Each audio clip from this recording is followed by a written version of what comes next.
Nós vamos começar essa nova fase e eu senti a necessidade de apresentar uma série de estudos sobre introdução bíblica.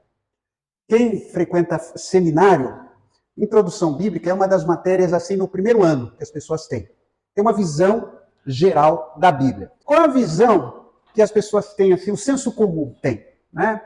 Que, por exemplo, o apóstolo Paulo um dia sentou lá e Deus falou para ele, escreve uma carta para a igreja em Roma.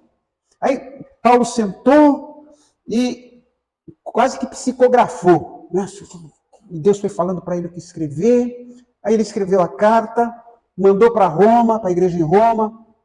E aí o pessoal falou, olha, essa carta é boa, você acha que é coisa de Deus. Vamos tirar umas xerox aí e mandar para outras igrejas. E foram tirando xerox, aí fica a epístola aos Romanos. E é uma visão totalmente equivocada do senso comum. A gente, às vezes, pensa que a Bíblia veio assim pronta. Deus... É melhor isso? Deus mandou a Bíblia... Tem gente que acha que a Bíblia já veio até com a beira dourada, Bíblia cor-de-rosa, Bíblia com desenho. Né? Então, isso é o que o senso comum diz. Então, é pensando nisso que eu queria apresentar. Eu sei que muita coisa que eu vou dizer aqui, vocês já sabem.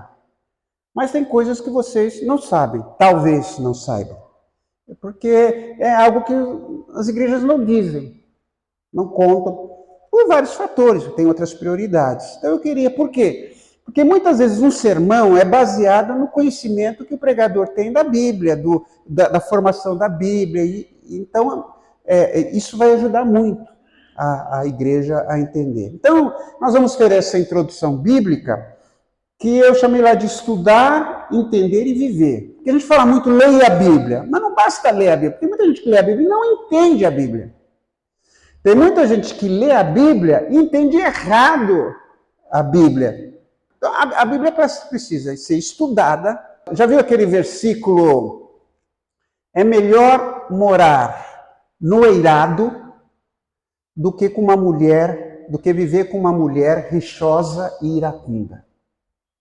Explica essa expressão aqui. Quem pode me explicar? Eirado, naquele tempo, era uma... lá em cima tinha um forro, né? Uma laje, não era laje como hoje, mas eram madeiras trançadas com barro, e tinha as casas não tinham escada por dentro, elas tinham escada por fora, e elas subiam lá em cima elas secavam os grãos, secava a roupa, colocava os animais, isso era o eirado. A Bíblia, na linguagem de hoje, a nova tradução na linguagem de hoje, eu gosto dela porque muitas coisas ela facilita. Ela não traduz assim, ela traduz assim, é melhor morar no fundo do quintal do que com uma mulher briguenta. Todo mundo entendeu? Dado seria o que hoje para nós é um quintal. E rixosa iracunda é briguenta. Então é estudar isso. A gente precisa entender, estudar. Entender, que é fruto do estudo, e viver. Porque também você entra por um ouvido e sai pelo outro. Qual a vantagem disso? Então a nossa ideia é dar algumas dicas sobre isso. Vocês vão saber mais que muitos seminaristas por aí. Nome, línguas originais e materiais da Bíblia. Vamos ver isso daí. Bom, a Bíblia, a palavra Bíblia, essa palavra vem do grego, tá? Bíblia. Essa palavrinha que está aqui esquisita é no grego, caracteres gregos. Então, a palavra Bíblia significa livros. Bíblia não é um livro, isso aqui não é um livro. São vários livros. Aqui tem vários livros. Na realidade, na nossa Bíblia protestante, a Bíblia que a gente usa, são 66 livros. na nossa Bíblia. Então, aqui tem 66 livros, desde Gênesis até o Apocalipse. Então, na Bíblia, nós temos uma biblioteca, uma coleção de livros. Então, esse é o primeiro aspecto que você tem. Olha só. A Bíblia é formada por duas grandes partes, vocês sabem, o Antigo Testamento e o Novo Testamento. Uns falam Velho Testamento, outros falam Novo Testamento. Há quem chama de Primeiro Testamento, que é o nosso Antigo Testamento, e o Segundo Testamento, que é de Jesus. O Antigo Testamento era a Bíblia que Jesus usava. A Bíblia que Jesus conhecia, que era ensinada nos tempos de Jesus. É a Bíblia judaica. Até hoje existe a Bíblia judaica, dos judeus, da religião judaica. E o Novo Testamento, que tem as histórias, os ensinos de Jesus e dos apóstolos que seguiram a Jesus. Tá? Foi João Crisóstomo. Alguém conheceu aqui o João Crisóstomo? Não. O João Crisóstomo é considerado um pai da igreja, um dos pais apostólicos, que a gente chama. Aqueles primeiros cristãos que defendiam a fé, que pregavam, etc. João Crisóstomo, no quarto século, por isso que vocês não conheceram ele pessoalmente, ele foi o primeiro a aplicar o termo Bíblia às Escrituras Sagradas. A primeira pessoa que chamou a Bíblia de Bíblia foi no quarto século depois de Cristo. João Crisóstomo. E a partir de João Crisóstomo, toda a cristandade gradativamente passou a designar os livros sagrados como Bíblia. Então, a partir dele, a partir do quarto século. Antes do quarto século, ninguém entendia a Bíblia como Bíblia. Era outra coisa. Aí é interessante. O epiteto Crisóstomos, isso é uma palavra grega, Crisóstomos, significa a boca de ouro. Eu falei dente de ouro, não, é boca de ouro. Que em língua grega, ele foi dado por conta da sua lendária eloquência. É interessante também um estudo sobre os pais da igreja. Quem foram os primeiros, depois de Cristo, que falaram da igreja. Né? Bom, os nomes mais comuns da Bíblia, quais são? Sagradas Escrituras, Palavra de Deus, Sagradas Letras. Lembra o Paulo escrevendo lá a Timóteo? Você desde a infância conhece as Sagradas Letras. Só que ele estava falando do Velho Testamento. Né? Porque Jesus não tinha Novo Testamento, Paulo não tinha Novo Testamento, coisa desse tipo, evidente. Também livro da aliança, ou testamento, e livro sagrado. Outras formas de se referir à Bíblia. A palavra testamento, a gente fala Novo Testamento, Velho Testamento. A palavra testamento significa aliança. Aliança quer dizer pacto. Então, o mais correto seria dizer velho pacto, novo pacto. Velha aliança e novo pacto. Porque quando a gente ouve falar em testamento, a gente pensa lá o sujeito que está com o pé na cova e escrevendo, eu deixo para o meu filho, eu deixo para a igreja todas as minhas propriedades. Esse é o sonho de todo pastor, né? Eu deixo para a igreja. Então, testamento não é o sentido de última vontade da pessoa. Testamento é pacto. Essa palavra foi traduzida errada. Em grego, diateké. E no latim, testamentum. Mas na realidade é pacto, é aliança, é acordo. Por exemplo, isso aqui, essa aliança que nós temos, é um acordo que eu fiz com a minha esposa. É um pacto que eu fiz com ela, de fidelidade, de cuidado, na saúde, na doença, etc. E tal, tá? Então, esse é o sentido da palavra testamento. Quais são as línguas originais da Bíblia? Vamos ver aqui, quem pode falar? Em que línguas a Bíblia foi escrita? Hebraico, aramaico. Tá sabendo, hein, mano? Vou te falar. Eu vou sair daqui, vou deixar o microfone. Olha, mas eu tô falando que a irmã escreveu a Bíblia, ó. Cuidado. Aramaico, hebraico e grego. Muito bem. Olha, vamos lá. Originalmente a Bíblia foi escrita em 3 línguas, hebraico, aramaico, grego. Hebraico e aramaico são línguas muito semelhantes. A gente costuma dizer que hebraico e aramaico são línguas irmãs.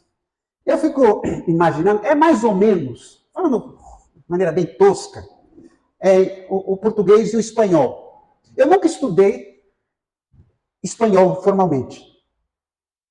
Mas, como no meu tempo de seminário quase não tinha livro em português bons, eu comprava todos os livros em espanhol. E eu lia. E hoje eu leio o espanhol como se eu estivesse lendo português. Me habituei. Então, o aramaico e o hebraico são línguas irmãs, mas com muitas diferenças. Você sabe que no tempo de Jesus, a língua que Jesus Cristo falou não foi hebraico. Jesus falou em aramaico.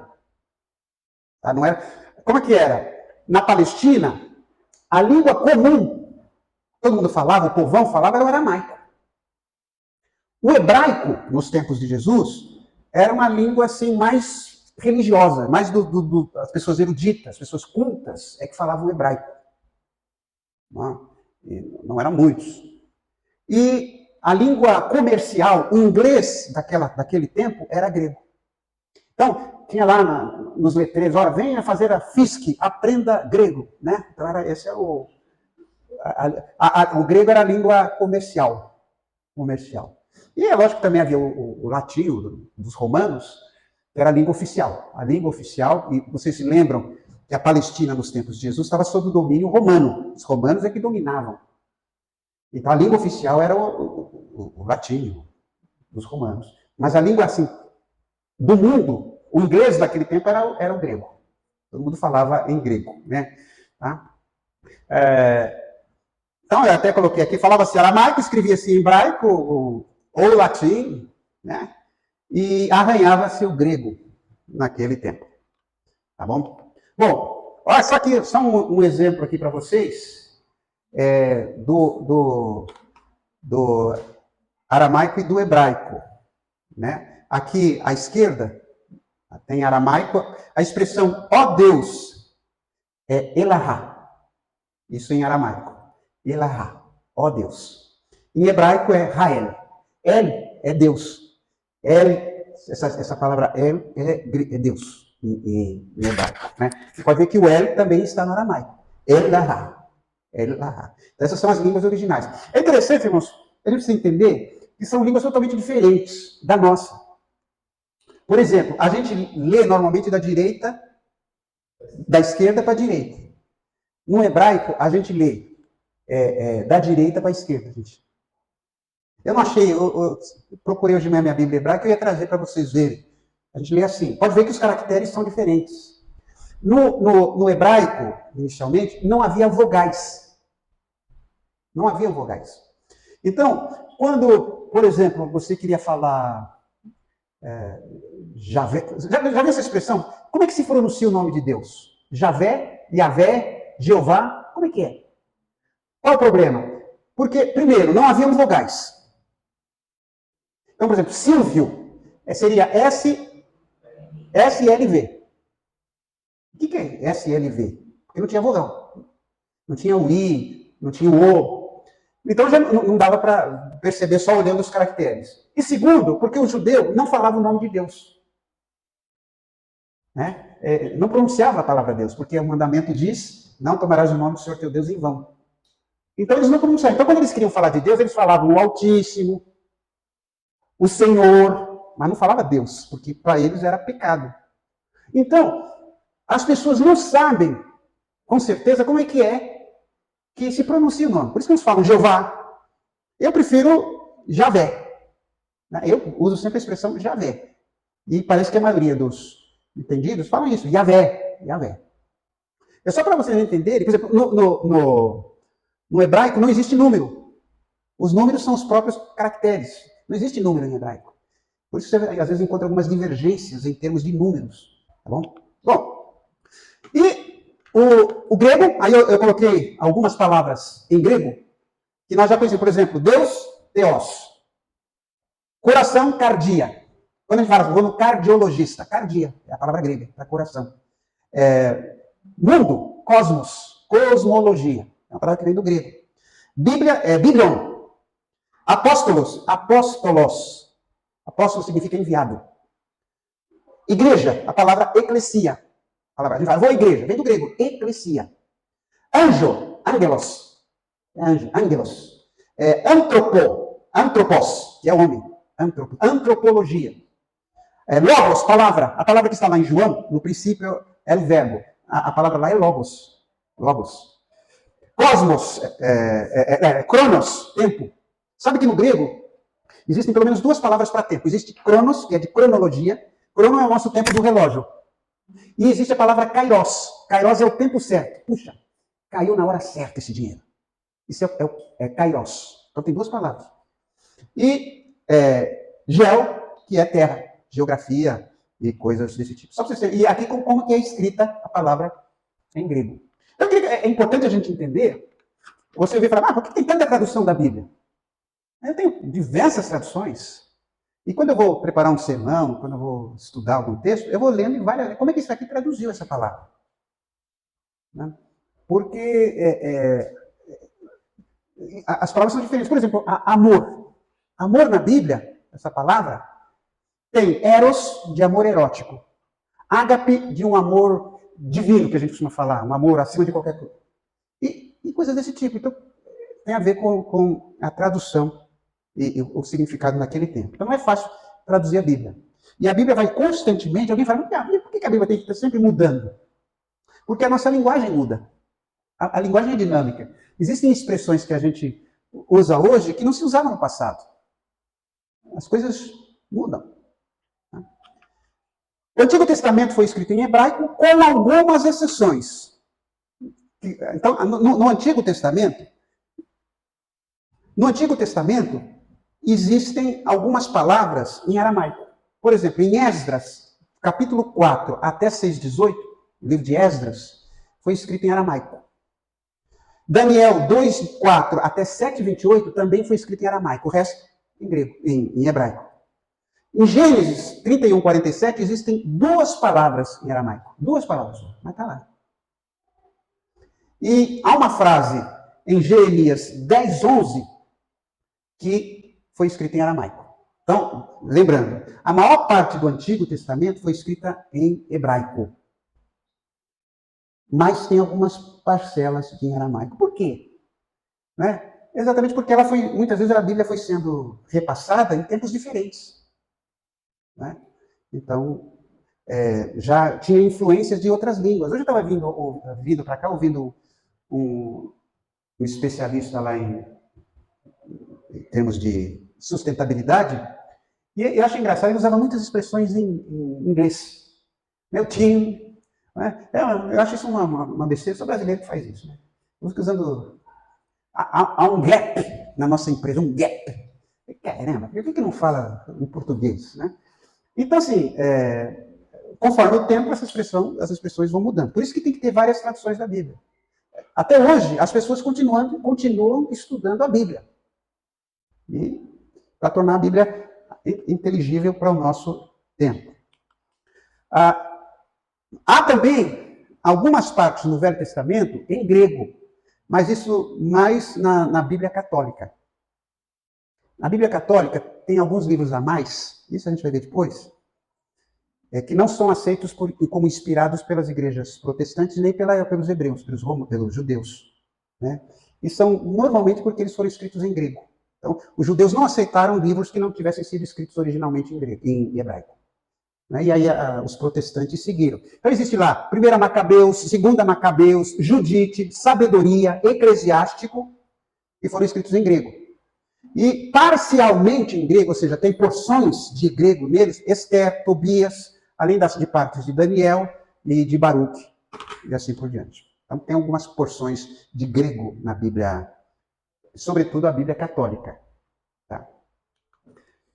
O Novo Testamento foi todo escrito em língua grega, o chamado grego koiné. Sabe que antigamente as pessoas pensavam que a língua do Novo Testamento era uma língua espiritual, o grego do Novo Testamento, porque era muito diferente do grego clássico. Aquele grego dos grandes escritores gregos era uma língua diferente, era uma língua koiné, uma língua comum. Então, eu falei, isso aqui deve ser uma língua de Deus. Até que, algum tempo depois, num determinado tempo, alguém encontrou num sítio arqueológico um lixão, sei lá qual coisa, e ele encontrou papéis com esse mesmo grego, né, da Bíblia. Mas eram papéis assim, lista de fazer compras, vai no supermercado e compra isso, etc. Aí eles descobriram, então, que a língua da Bíblia é uma língua fácil de se entender, uma língua para todo mundo entender. Né? Mas é uma língua, não é o mesmo grego clássico, dos grandes poetas assim da Bíblia, né?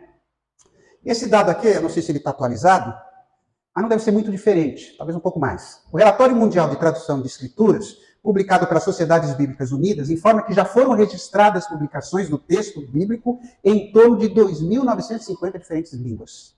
Isso é, quantas línguas a Bíblia está traduzida? Deve ser mais agora, porque não tem algo atual presente, né?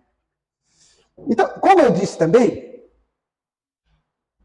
o aramaico faz parte do Novo Testamento. Existem algumas expressões no Novo Testamento que estão em aramaico. E eu estou dando aqui alguns exemplos desse aramaico. Veja que coisa complicada. Porque aquilo que Jesus Cristo falou em aramaico teve que ser traduzido para o grego. E sabe que traduzir o que alguém fala é meio complicado. Existem coisas que é difícil traduzir. Por isso que tem diferenças nas Bíblias. Olha só, no que a Bíblia foi escrita. Antigamente as Bíblias eram grossas, de papel, como a nossa, mas eram bem mais grossas. Hoje, olha só a qualidade da fininha. Tanto é que hoje, por exemplo, essa minha é letra gigante. Você faz com letra grande. Antes as Bíblias eram... Eu tenho uma Bíblia que um irmão lá deu para mim, e eu guardo com muito carinho, dessa grossura. A Bíblia foi escrita em pedra também. Argila e outros tipos de cerâmica. A Bíblia foi escrita também em papiro. Papiro era uma planta aquática. E eles conseguiram industrializar aquilo para fazer o papiro. Outra, pergaminho. Pergaminho são peles de animais que eles tratavam. E o pergaminho passou a ser algo bem mais duradouro, né, para se traduzir a Bíblia, para escrever a palavra de Deus. O Paulo, lá em 2 Timóteo, traga a minha capa, os livros e especialmente os pergaminhos. Ele fala isso lá. Mas isso é couro de animal. É um couro tratado, evidentemente, mas... Isso aí começou, tem esse nome de pergaminho, porque isso aí começou, esse sistema foi elaborado em Pérgamo. Tem até uma das igrejas da Ásia, as 7 igrejas, é Pérgamo. Foi lá que começou a trabalhar o pergaminho. Tá? E, além disso, haviam os rolos, que aí a questão do formato, não era, a maioria não era um livro assim. Né? Eles tinham, por exemplo, o formato de um rolo, um pedaço de madeira em cima, um pedaço embaixo, que era enrolado. Então, a pessoa levava o rolo. Normalmente esses rolos ficavam em vasos, ficavam assim em pé, e a pessoa, por exemplo, ia na sinagoga, como Jesus, aconteceu isso com Jesus, vai lá e pega um rolo. Jesus pegou o rolo do profeta Isaías, abriu e leu. Ninguém levava a Bíblia na igreja. Como eu já disse, ninguém sabia ler. Muito pouca gente sabia ler. A Bíblia não foi escrita originalmente para ser lida, ela foi escrita para ser ouvida. Era lida a Bíblia entre as pessoas, com alguns comentários. É coisa interessante. Hoje é uma coisa totalmente diferente. Outro formato da Bíblia eram os códices, que já isso aqui é um códice, né? Só que naquele tempo era bem mais rústico, um livro de grandes proporções, as folhas tinham em média 65 centímetros, era assim, um códice, ó, por 55 de largura. Isso é o códice, bem mais. Todos feitos em pergaminho. O que é pergaminho mesmo? Pele de animal. Né? Bom, aí, ó, vocês não acreditam, mas eu cheguei ao final.